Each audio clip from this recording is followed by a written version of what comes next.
हाँ जी, रोटी खिला रहे आप?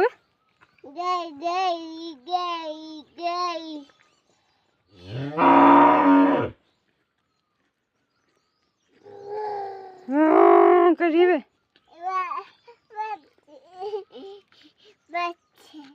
बच्ची,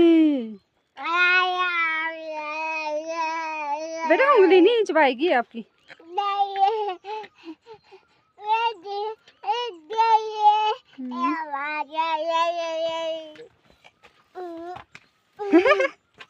मार मत बच्चे, अरे कितनी प्याली बच दी है इसकी।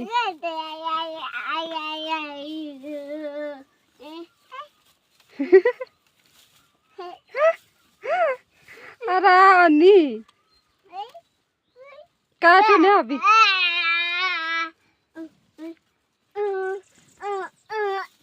बस मत मत प्यारी जो दी बच दी वे।